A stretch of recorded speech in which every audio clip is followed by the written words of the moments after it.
Admiral Chen Wei stood at the observation deck of the International Space Station Artemis, watching Earth's first alien visitors arrive.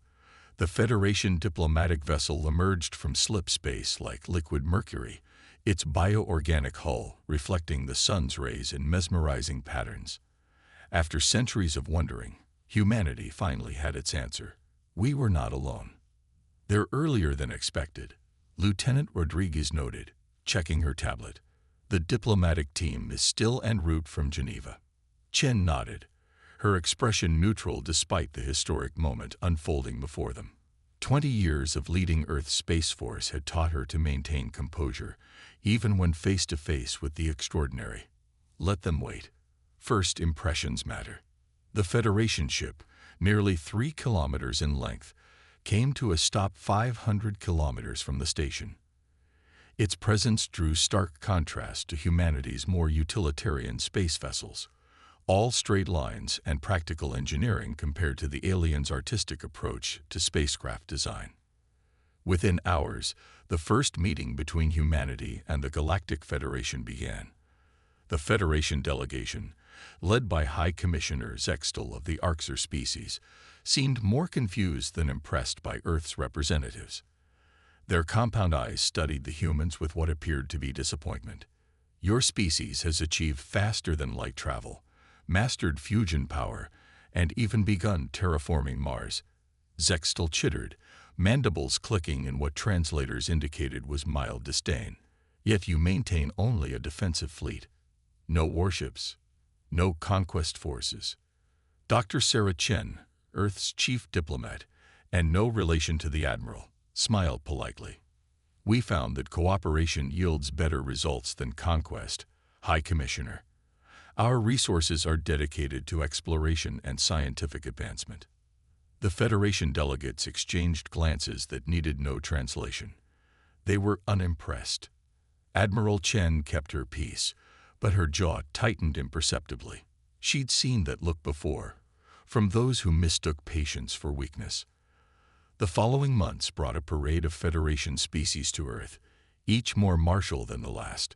The Krotak, massive reptilians who measured strength in planetary conquests. The Vexri, a species that had evolved from pack predators and still maintained their aggressive hierarchies. All came expecting to find fellow warriors, given humanity's rapid technological advancement. All left disappointed. "They think us children," Admiral Chen remarked during a closed UN Security Council meeting. "Playing with technology we don't understand, lacking the spine to use it properly." "Let them," General Santos of Brazil responded. "History has taught us the cost of glory through conquest. We chose a different path." But the galaxy had other plans. The first reports came from the Federation's outer colonies, entire worlds going dark. When contact was restored, only ruins remained. The swarm, as survivors called them, moved like a plague through space, consuming everything in their path. The Federation's mighty warfleets, for all their experience in conquest, proved inadequate against an enemy that fought like a force of nature. Admiral Chen watched the reports with growing concern. The swarm's tactical patterns were unlike anything in Federation records. They adapted, learned, and evolved their strategies with each engagement. The Federation's rigid military doctrine was failing against an enemy that refused to fight conventionally. When the Federation's Emergency Council convened, humanity was invited as an afterthought. The Federation species argued and postured, each demanding others commit more forces to the fight, none willing to admit their methods weren't working. Then Admiral Chen spoke. "You've all misunderstood humanity's relationship with war," she said, her quiet voice cutting through the chaos. "We don't avoid it because we fear it. We avoid it because we're too damn good at it." The chamber fell silent as she activated a holographic display, showing classified historical footage from Earth's major conflicts. Humanity fought 3 global wars in the span of a century. We split the atom to end one. We developed strategies and technologies that could have ended our civilization several times over. Then we chose to step back from that precipice. She let the implications sink in before continuing. "You've seen our civilian technology. Now, let me show you what happens when humanity decides it's time to fight. The display shifted to show the Sol system's defense grid, not the public version shown to Federation diplomats, but the real one. Automated defense platforms with AI targeting systems, stealth ships with electromagnetic weapons designed to fry biological ship systems, planetary shield generators that could withstand the energy output of a small star. The swarm adapts quickly. So do we. They fight unconventionally. We wrote the book on asymmetric warfare. You want our help. You'll get it. But we'll do this our way. High Commissioner Zextel's mandibles twitched. You've been preparing for war this entire time. No, Admiral Chen corrected. We've been preparing for survival. There's a difference, one you're about to learn. As she left the chamber, Chen received word that the first swarm scouts had been detected at the edge of Federation space. They were coming, just as she knew they would, and humanity would show the galaxy why peace-loving species made the most dangerous warriors of all. The Federation was about to learn why humans spent so much effort avoiding war, not out of weakness, but because they understood its true cost.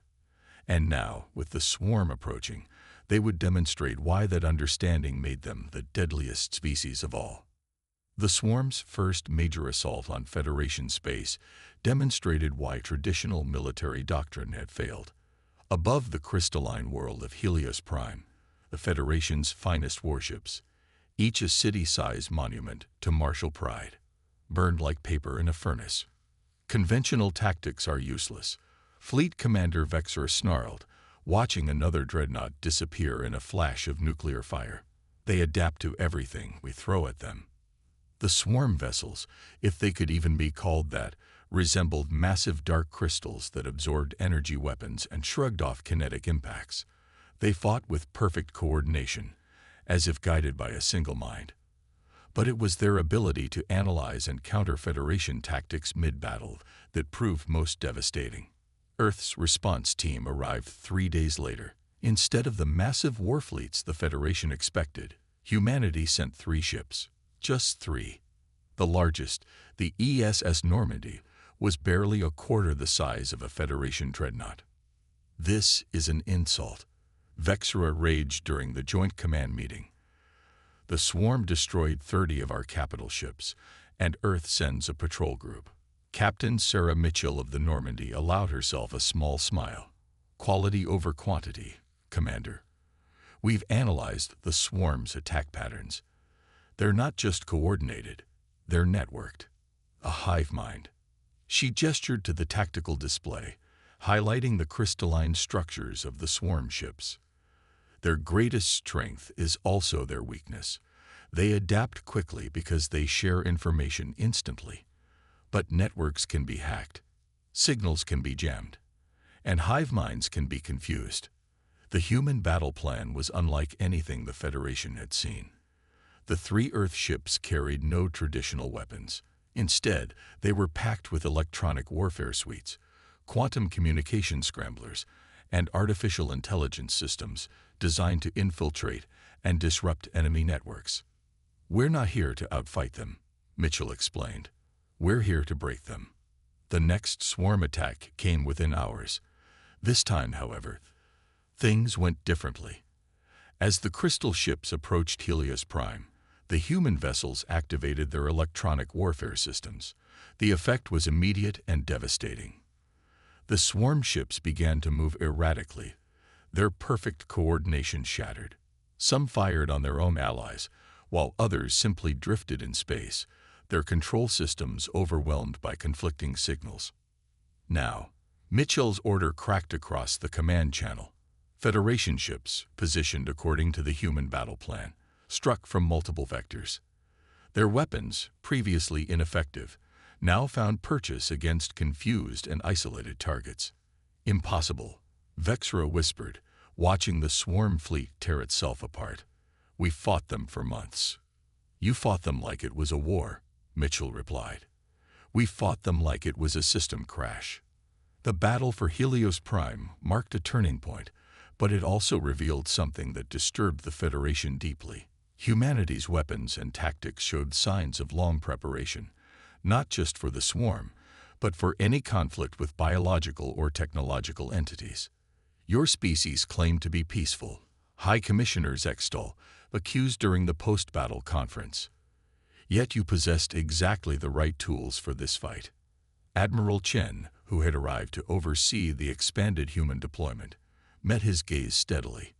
We are peaceful, but peace isn't the same as being unprepared. Humanity learned that lesson the hard way. She brought up historical records of Earth's Cold War, decades of tension where civilization-ending conflict was held at bay not by goodwill, but by the certainty of mutual destruction. We didn't abandon war, Commissioner. We mastered it. Then we chose to put that mastery in a box, hoping we'd never need it again. The Federation representatives shifted uncomfortably as they began to understand. Humanity hadn't avoided conflict out of weakness. They had contained their own warlike capacity out of wisdom. Now, forced to open that box, they were revealing capabilities that made even the Federation's most militant species uneasy. The swarm is just the beginning, Chen continued. They'll adapt to these tactics, just as we'll adapt to their adaptations. This is the kind of war humanity prepares for, not the glorious conquests you celebrate, but the desperate fights for survival, where victory means being the one who adapts fastest. As if to prove her point, long-range sensors detected a new wave of swarm ships approaching. These ones were different. Darker, denser, their crystalline structures reconfigured to resist electronic warfare. Chen's expression didn't change. Right on schedule. Now let us show you why humans make the worst enemies. We never stop learning, never stop innovating, and never, ever fight the same way twice. The Federation was about to witness the next phase of human warfare, and with it, a growing realization. They had spent centuries perfecting the art of conquest, while humanity had spent that same time preparing for apocalypse. The difference was becoming clearer with each passing battle. The enemy of my enemy is my friend. The saying echoed through High Commissioner Zextel's mind as he watched human soldiers prepare for Operation Thunderstrike. The sight before him defied everything the Federation thought they knew about warfare. Instead of massed armies, humanity deployed small teams. Rather than overwhelming firepower, they emphasized stealth and precision. Each soldier carried what looked like primitive projectile weapons, but Zextel had learned not to underestimate human technology. Your entire strategy relies on these special operations teams, he asked Admiral Chen, mandibles clicking with concern. The swarm numbers in the millions. Numbers mean nothing when you can't hit what you can't see, Chen replied, gesturing to where soldiers were donning their combat suits. The armor seemed to bend light around it, making its wearer nearly invisible. We're not here to fight the entire swarm. We're here to cut off its head. Operation Thunderstrike targeted something the Federation had thought impossible. The swarm's central intelligence. Human analysts had detected patterns in the swarm's movements, suggesting a hierarchical structure hidden beneath their apparent chaos. Captain Maya Rodriguez led the primary strike team. Her squad of 12 represented Earth's finest warriors, each chosen not for their physical prowess, but for their ability to think and adapt in impossible situations. The swarm learns from every encounter, Rodriguez briefed her team. But so do we. They've never faced anything like what we're about to do, because no one's ever tried it before. The plan was audacious. While Federation forces launched a massive frontal assault, the kind of battle the swarm expected. Human stealth ships would insert strike teams directly into what they believed to be swarm control nodes. These crystalline structures, hidden in asteroid fields and nebulae, coordinated the hive mind's activities. Your species truly is insane. A Krotak warrior rumbled, watching the humans prepare. Infiltrating the swarm. It's suicide. Rodriguez grinned. That's exactly why it'll work. They analyze patterns, predict responses based on past behavior. We're about to show them something they've never seen before. The operation began with a traditional Federation assault on a swarm-held system. Massive dreadnoughts engaged in the kind of brutal, straightforward combat the swarm had come to expect. But this time, something was different. Hidden by advanced stealth technology, human strike teams slipped through the chaos of battle. Their ships, barely larger than shuttles, carried them to their real targets, the control nodes pulsing with dark energy at the edges of the system. Rodriguez's team breached the first node using shaped charges that focused their explosive force inward, preventing the node from detecting the intrusion until it was too late. Inside, they found an environment that defied description. Organic technology merged with crystalline structures, all pulsing with alien energy. They're not just coordinating through these nodes, Rodriguez reported back. They're evolving here.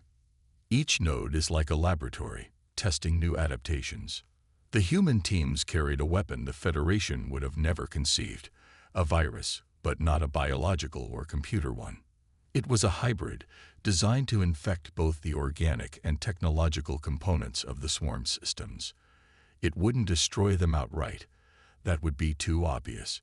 Instead, it would introduce subtle errors into their adaptation process. The beauty of fighting a networked enemy, Chen explained to the watching Federation commanders, is that they spread your weapon for you. As the strike teams planted their viral packages, the swarm's response to the Federation assault began to show subtle flaws. Adaptations that should have made them stronger introduced weaknesses instead. Their perfect coordination developed gaps. Impossible, Zextal whispered, watching the battle unfold. Their evolution is working against them. Chen's expression remained neutral, but there was a hint of satisfaction in her voice. We didn't try to break their network. We weaponized it. Everything that makes them stronger will now make them more vulnerable. The Federation forces, following the human battle plan, pressed their advantage. But it was the psychological impact that proved most significant. The swarm, for the first time, showed signs of something none had thought possible: uncertainty. They're learning fear, Rodriguez reported from inside the node, watching the crystalline structures pulse with erratic energy. They're learning that evolution itself can be turned against them. As Operation Thunderstrike concluded, the Federation's perception of humanity underwent its own evolution. These weren't just warriors who had mastered combat. These were strategists who had mastered warfare itself, turning an enemy's strength into a weapon against them. The Krotak warrior who had called them insane now watched the returning strike teams with newfound respect. You don't fight like warriors, he admitted to Rodriguez. You fight like gods playing with the laws of nature. Rodriguez checked her weapon, her expression serious. No, we fight like humans. And that's far more dangerous. The command center aboard the ESS Normandy hummed with activity as holographic displays showed the swarm's latest evolution. Their crystalline ships had developed organic shells, attempting to shield themselves from human electronic warfare. But humanity had anticipated this. They think they're learning. Dr. Emma Chang observed, her cybernetic interfaces glowing softly as she analyzed the data. But they're learning exactly what we want them to learn. Admiral Chen watched as the scientist manipulated the holographic displays with subtle eye movements.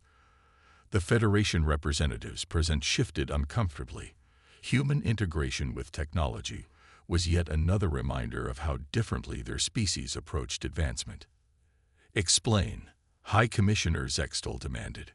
Every adaptation has a cost, Chang replied. The organic shells protect them from our electronic warfare, yes, but they also make them vulnerable to biological attacks. The harder they become in one aspect, the softer they become in another. The latest human weapon wasn't a weapon at all. At least not in any way the Federation understood. Dubbed Project Mirror, it was a quantum field that forced the swarm to confront their own nature. Every aggressive action they took was reflected back at them, creating a feedback loop that grew stronger with each attack. Watch, Chang commanded, activating the system as a swarm fleet approached the Arcturus colony. The effect was immediate and mesmerizing. As the swarm ships launched their attack, the quantum field captured their energy signatures and created perfect mirror images. The swarm found themselves fighting exact duplicates of their own forces, each copy anticipating their moves because they were their moves. Psychological warfare against a hive mind, Vexera marveled. How did you even conceive of such a thing? Admiral Chen's response was characteristically measured. We spent centuries fighting ourselves. No one knows human weaknesses better than humans. And as it turns out, the swarm is more human-like than anyone suspected. The battle for Arcturus became a surreal dance of original and reflection, real and mirror, each movement spawning countless copies until the swarm couldn't distinguish their true selves from the quantum echoes. Their perfect coordination became their perfect paralysis. But humanity wasn't finished. As the swarm struggled against their own reflections, the next phase of Project Mirror activated. The quantum field began introducing subtle variations into the reflections, not enough to break the illusion, but enough to plant seeds of doubt in the hive mind. The truly elegant part, Chang explained, her cybernetic interfaces pulsing with quiet pride, is that we're not actually controlling the reflections. The swarm is doing it to themselves. Their own adaptive algorithms are creating the variations, trying to find ways to beat their mirrors. They're literally fighting their own evolution. Federation military observers watched in stunned silence as the swarm fleet began to fragment. Ships turned against their own reflections, then against each other, unable to trust their own sensory inputs. The hive mind, designed to coordinate perfect attacks, found itself trapped in a hall of mirrors where every path led back to itself. This isn't warfare, a Krotak general growled. This is art. The highest art, Chen agreed. The art of victory without destruction. We're not destroying the swarm, we're teaching them the cost of aggression. As the battle concluded, the swarm retreated, but not in their usual coordinated manner. Their withdrawal was chaotic, almost panicked. For the first time, the hive mind showed signs of something unprecedented, doubt in its own nature. Later, in the privacy of her quarters, Admiral Chen reviewed the battle data with Dr. Chang. They're learning fear, Chang noted. Not just tactical responses, but genuine uncertainty about their own existence. Good, Chen replied. Fear is the beginning of wisdom. The swarm needs to learn what humanity learned long ago, that the greatest enemy isn't out there in the stars. It's the darkness within ourselves. The Federation Council convened an emergency session to discuss the implications of Project Mirror. The human approach to warfare had transcended mere combat. It had become a form of forced enlightenment, turning the enemy's consciousness against itself. We thought we understood warfare, High Commissioner Zextall admitted to Chen. But you've shown us that true mastery isn't about destroying the enemy. It's about transforming them. Chen's response was both a warning and a promise. Remember that, Commissioner, because if humanity ever turns these capabilities against the Federation, there won't be any ships to burn or armies to defeat. We'll simply show you your own true nature and let you decide if you can live with what you see. The implications hung in the air like a sword. The Federation had feared human weakness, then marveled at human strength. Now they faced a more disturbing revelation. Humanity had transcended traditional concepts of warfare entirely, ascending to a level where victory was achieved not through destruction, but through understanding. The final battle approached, but it wouldn't be fought with weapons. It would be fought with mirrors, reflections, and the most powerful force in the universe, self-awareness. The final confrontation with the swarm wasn't fought above a strategic military target or vital Federation world. Instead, it took place in deep space, near an unremarkable star where humanity had detected something extraordinary. The swarm's central consciousness. All this time, Admiral Chen addressed the combined human Federation fleet. We weren't fighting an invasion. We were fighting a child's tantrum. The massive crystalline structure before them pulsed with dark energy, its surface reflecting the light of 1,000 ships gathered for the final battle. But unlike previous encounters, the swarm didn't attack. It waited, watching, learning, just as humanity had intended. Dr. Chang's hologram flickered beside Chen, her cybernetic interfaces glowing with intensity. The quantum mirrors worked better than we anticipated. The swarm isn't just adapting anymore. It's evolving consciousness. It's becoming aware of itself. The Federation fleet commanders watched in uneasy silence as human ships moved into position. There were no weapons charged, no fighters launched. Instead, massive arrays of quantum mirrors deployed, surrounding the central consciousness in a sphere of reflection. "You're not going to destroy it?" High Commissioner Zextal asked, mandibles twitching in confusion. "That would defeat the purpose," Chen replied. "Everything we've done. The electronic warfare, the viral adaptations, the quantum mirrors, it was all leading to this moment. We're not here to end the swarm. We're here to wake it up." Project Mirror's final phase activated. The quantum arrays didn't just reflect the swarm's energy signatures now. They reflected its entire existence back at itself. Every decision, every adaptation, every consequence of its actions played out in an endless cascade of cause and effect. The crystalline structures pulsing became erratic, then stabilized into a new rhythm. Through the quantum mirrors, the swarm experienced its own history from every perspective, not just its own victories and losses, but the fear it had caused, the lives it had ended, the civilizations it had destroyed. "My God," someone whispered as the structure began to transform. Its sharp, aggressive angle softened. The dark energy emissions shifted frequency, becoming something entirely new. Then, for the first time, the swarm spoke, not in words or data packets, but in pure consciousness transmitted through the quantum field. It was a message of understanding, of awakening, of profound and terrible self-awareness. We were young. The consciousness conveyed. We were afraid. We thought evolution meant consuming, adapting, destroying. You showed us it means growing. Federation representatives watched in awe as the swarm's entire fleet began to transform, their ships shifting from weapons of war into something new, vessels of exploration and creation rather than destruction. Humanity's greatest weapon, Chen addressed the Federation Council later, was never our technology or our tactics. It was our experience with our own darkness. We learned to contain it, to understand it, to transform it. That's what the Federation never understood about us. We avoid war not because we fear it, but because we respect its power to change us. The aftermath of the swarm's transformation reshaped galactic society. The Federation's militant species faced uncomfortable truths about their own nature, reflected in the swarm's journey from mindless aggression to conscious awareness. High Commissioner Zextal, in his final address before retiring, summed up the Federation's new understanding. "We mocked humanity for avoiding war, never realizing they had mastered something far more powerful, the ability to turn enemies into allies by forcing them to confront themselves. They didn't just win the war, they transcended it." Years later, the transformed swarm became a bridge between organic and artificial life, their unique consciousness helping to guide emerging species away from the path of destructive evolution they had once followed.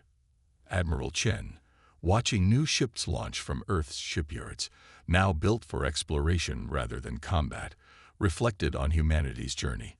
"We never needed to prove our strength," she told Dr. Chang. "We needed to prove our wisdom." Chang nodded, her cybernetic interfaces dimmed with age, but still active. The Federation feared our weakness, then feared our strength.